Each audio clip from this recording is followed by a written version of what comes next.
We want to go now to our political panel. Ruth Marcus is a columnist and deputy editorial page editor at The Washington Post. David French is a senior writer at the National Review. We're also joined by Susan Page, Washington bureau chief for USA Today, and Ed O'Keefe, who covers politics and Capitol Hill for The Washington Post and is also a CBS News contributor. Ed, I'll start with you. What's going to happen with Roy Moore? It doesn't look like he's leaving the race. And it doesn't look like Republicans, outside of Alabama at least, really can do anything at this point to compel him to do it. It means it will cause probably political headaches for national Republicans throughout the rest of the next year. He'll immediately become a poster boy for what Democrats would think is wrong with Washington and with the Republican Party.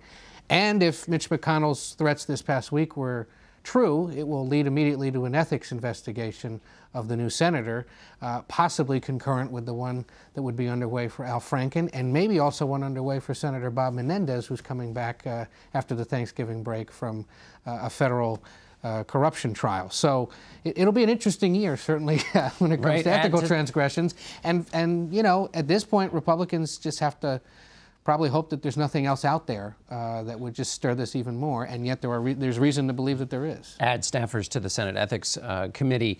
Senator Menendez was found to have a mistrial this week, which has triggered the move by McConnell. David, welcome.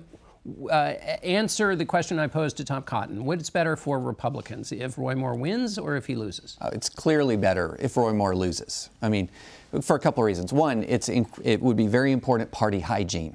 Steve Bannon needs to lose, Roy Moore needs to lose, and those two are connected right now. What many people are forgetting is the blow that this would be, not just to the Roy Moore side of the GOP, which needs to lose, but also to the Steve Bannon enterprise of trying to destroy the GOP as we know it. He needs to be discredited, and if he helps lose a Senate seat in one of the brightest, reddest states in the nation, why would anyone listen to Steve Bannon ever again? And so that's, I think, an incredibly important potential moment of party hygiene, but we don't know if that's going to happen yet.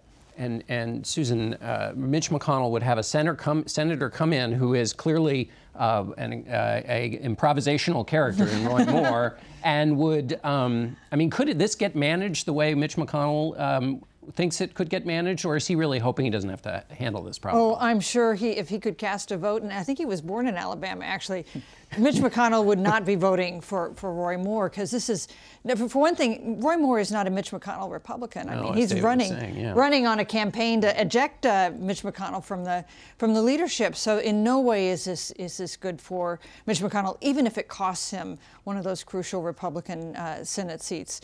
I think it's hard to make a call on who's going to win that race, though. I mean, we do have Doug Jones, the Democrat, ahead in some polls, but one of the lessons from last year's presidential campaign is don't just look at the polls, look at who is energized to show up. And I don't think we know yet whether it's diehard Roy Moore supporters or other people in Alabama who are disgusted by what they're seeing. And Ruth, I mean, Democrats are disgusted, but are they going to turn out in Alabama? And in some ways, Democrats are enjoying this moment, leaving the morality aside, and many of them are happy to see the Republican Party stuck with a Roy Moore problem. Sure, I think you need to listen to look at who is energized, but you also need to look at who is disgusted. And I think there are a lot of Republicans in Alabama who aren't going to rouse themselves to go out and vote for the Democratic candidate, but who just would prefer to stay home, hold their noses, and see what happens. Ruth, tell us we've got a historical change happening here across the society and in Washington with respect to Capitol Hill. Name that moment. Tell us what moment we're in. I think we're in Chapter 3. Chapter 1 was Anita Hill and Clarence Thomas, where a lot of people who probably should have known better, discovered that there was this problem called sexual harassment in the workplace. And yes, women didn't always go yelling and screaming about it at the exact moment that it happened. Chapter 2 was Monica Lewinsky, Bill Clinton. Chapter 3 is now, and I think this is probably the most significant chapter of them all. Where we are is we understand that there's a lot of that this behavior is rampant. There's a lot of Me Too's, that it's intolerable in the workplace and elsewhere, and that we have not been serious enough about dealing with it. What we haven't figured out yet is what is the appropriate punishment for each for various transgressors, and that's what we're grappling with. And Ed, one of the things we're grappling with is Al Franken in the Senate.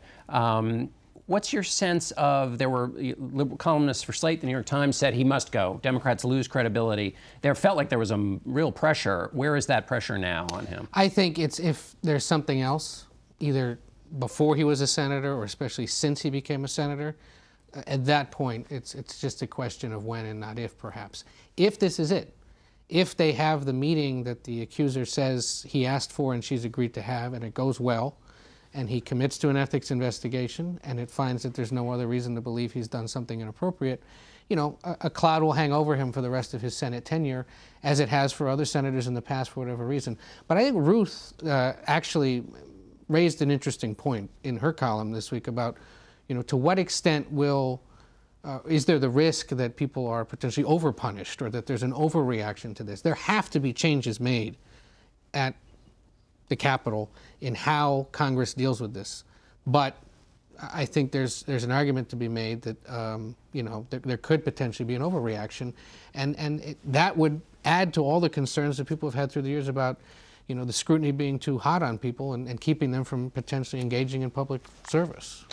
I think that the overreaction here, I don't think that Senator Franken should have to resign based on where we are now, but I think there is a reasonable possibility that that will happen, in part because you used the word poster boy before. He is a very unfortunate poster boy for Democrats. That's not good for them.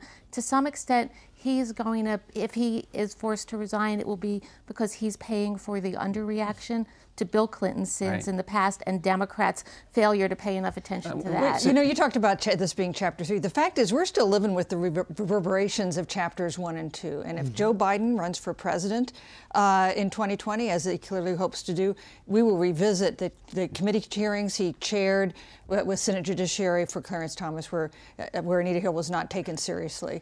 And we have continued to see a reconsideration of whether Democrats in general and feminists in particular took the charges against Bill Clinton seriously enough. You know, one thing is, I keep hearing about line drawing. I'm seeing line drawing in Hollywood. Harvey Weinstein has paid a price. Kevin Spacey has paid a price. I mean, titles are being yanked down from Netflix. I see line drawing in corporate America. If evidence like that photographic evidence of Al Franken had emerged in any of my private sector workplaces, that person would be gone. You know where I don't see line drawing? In politics. I don't see it in politics. I'll believe people in politics are taking seriously this moment when someone ends their career, loses their career. Because let's be honest, these careers aren't all that important. Well, Al Franken could be gone tomorrow and he's going to be replaced by another Democrat. And you can't even draw a line then? And that's, I think American people look at that and say, where are the lines being drawn? In my life, they're being drawn, not in politics. And there is also another line that's being drawn. I was interested that Congresswoman Speer and Senator Cotton seem to have the same kind of line for President Trump. If there's a reevaluation of President Clinton, again, towards defining what the norms are in this new situation, isn't the president a part of that conversation, given that there are a dozen accusers and he's the president of the United States? Look, we have to grapple with the fact that it looks like 2 of the last 4 presidents of the United States have committed some form of sexual assault. And that's dreadful. I'm the last person to say that what Donald Trump has been credibly accused of doing by more than a dozen people should be swept under the rug. The problem we have here on that is only the tiniest percentage of Donald Trump voters believe those allegations are true. It's not that they've said, yeah, they're true and I'm voting for them anyway. You look at the polling, they just flat out don't believe it. Right. And that makes it very difficult to hold them accountable in that circumstance. You know, we also talk about line drawing or about a big culture shift, a shift toward believing the women against celebrity accusers or prominent accusers. I'm not sure we've yet seen a culture shift for women who work at Walmart or clean hotel rooms or work on factory floors, who are subject to the same kind of abuses that women who work in law firms and on Capitol Hill are subject to. That would be a real culture shift. I was interested, Sarah Huckabee Sanders said at the White House, essentially, the difference between Franken and President Trump is that Al Franken admitted it. So is the line basically, I mean, what signal does that send if you're a politician? How are you supposed to respond to these allegations? Well, if you can, if you're a star, they let you get away with it. The president is in a very difficult position here because his first attitude towards Roy Moore was if then. If he did it, then he has to resign. Now his own daughter has said, I believe these women. The other leader of his party, Mitch McConnell, has said, I believe these women. If he can't say I believe them because that raises the question, if we believe them, why shouldn't we believe the women who are accusing you? I think that's a really tough question for him to answer. The amazing thing is instead of kind of trying to duck and cover and avoid this, he went out and characteristically made his life more difficult by tweeting about Al Franken. Well, he saw it as a chance to hit Franken. He also hit the Clintons by believing the accusers of Bill Clinton and bringing them to the debate. As he did last year, yeah, absolutely. No, it's a really tricky situation for Republicans who I think understand that this is, he's talking out of both sides of his mouth. I think, but to credit Mitch McConnell, he began this week by very clearly saying, I believe the women. He wants Roy Moore to avoid getting a Senate seat. He wants to do everything he can to stop him from coming.